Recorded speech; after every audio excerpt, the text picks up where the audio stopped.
பல்லாண்டு வாழ்க YouTube channel நேயர்களுக்கு வணக்கம்.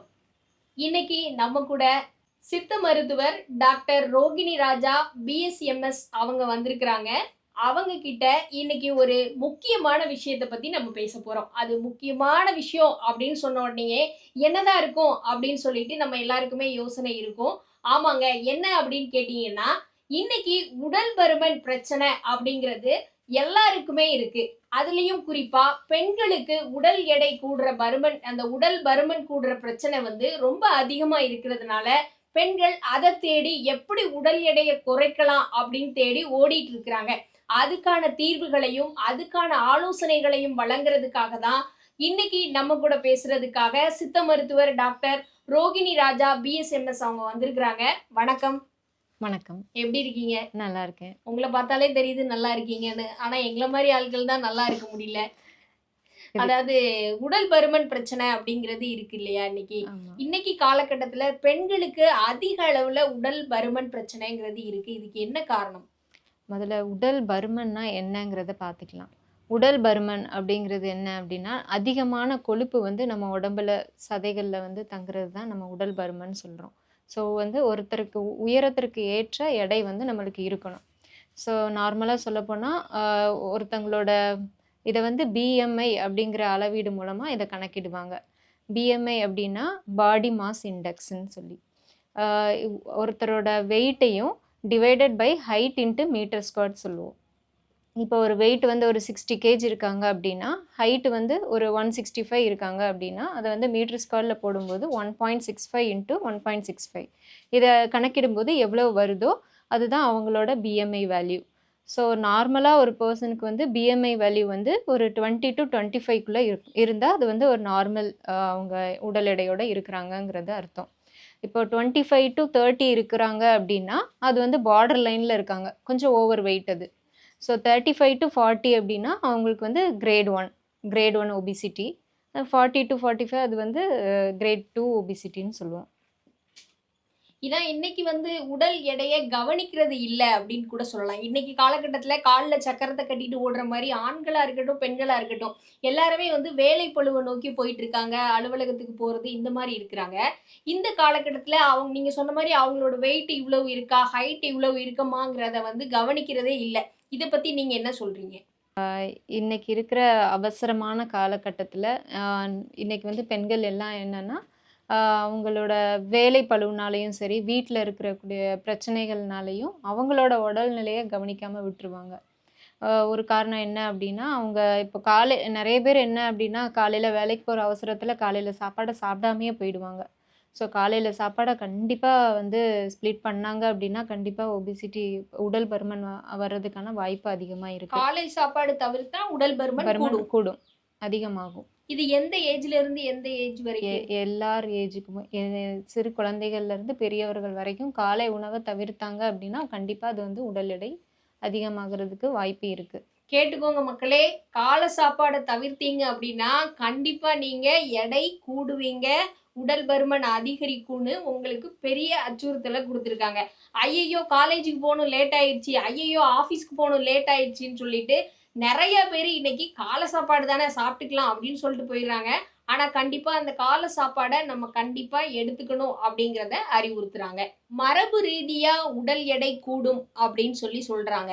இது எந்த அளவுக்கு உண்மை? அதுக்கான காரணங்கள் என்னென்ன?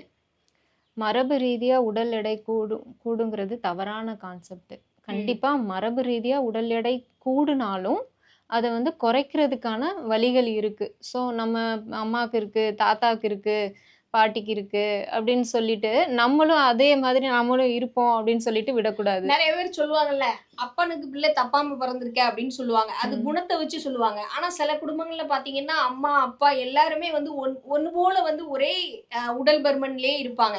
அப்ப பார்க்கும்போது, சரி அந்த குடும்பத்துல அவங்க குண்டா இருக்கிறதுனால, இவங்களும் குண்டா இருக்காங்க அப்படின்னு நம்ம நெனைக்கிறோம் இல்லையா? ம். மரபு ரீதியா இப்போ ஒருத்தங்க உயரமா இருக்காங்க அப்டின்னா, அது உயரமா வருவாங்க. மரபு ரீதியா. அப்பா உயரமா இருக்காங்கன்னா, மகன் உயரமா வளர்றதுக்கான வாய்ப்பு இருக்கு. அதே மாதிரி கலரும் அதே மாதிரி தான், ஹேரும் அதே மாதிரி. ஆனா உடல் எடைய பொறுத்தவரைக்கும் மரபு ரீதியா காரணம் கிடையாது. அவங்கவங்க நெனச்சாங்க அப்டின்னா, அத கண்டிப்பா வந்து உடல் எடைய குறைக்கலாம். அவங்க இத ஒரு காரணமா எடுத்துக்கிட்டு, அத ஒரு கருத்து சொல்லிட்டு ஓ! இருக்காங்க. அப்ப எனக்கு வேலை மேல கறிக்கு, பிள்ளை மேல சாக்குன்னு சொல்லுவாங்க. அந்த மாரி வந்து நீங்க குண்டா இருக்கிறதுக்கு காரணம், எங்க அம்மா, அப்பா குண்டா இருக்காங்க, நானும் குண்டா இருக்கேன் அப்படின்னு ஒரு சாக்கு அப்படி ஒரு போக்கு சொல்லிக்கிறேன். காரணம் சொல்றதுக்காக ஆஹா! மட்டும் பாருங்க தான். உங்க எல்லாருக்கும் ஒரு சாட்டை அடி குடுத்துருக்காங்க மேடம். ம். இன்னொரு முக்கியமான ஒரு விஷயம் கேட்கணும்னு நெனச்சேன்.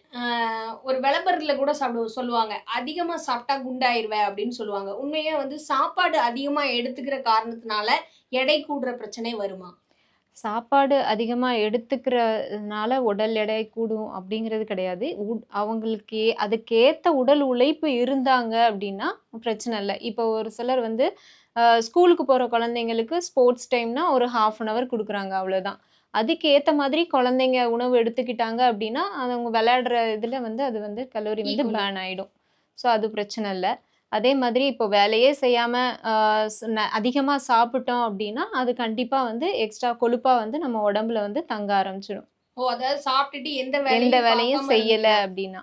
ஓஹோ! நம்ம எவ்ளோ எவ்ளோ நம்ம வேலை செய்றோமோ, அதுக்கு ஏத்த உணவு தான் நம்ம எடுத்துக்கணும். அதுக்கு தான் வந்து திருவள்ளுவர் வந்து ஒரு குறள் சொல்லியிருக்காரு. ம். "அற்றால் அளவறிந்து உண்க, அஃதுடம்பு பெற்றான் நெடி துய்க்குமாறு" அப்படின்னு சொல்லி.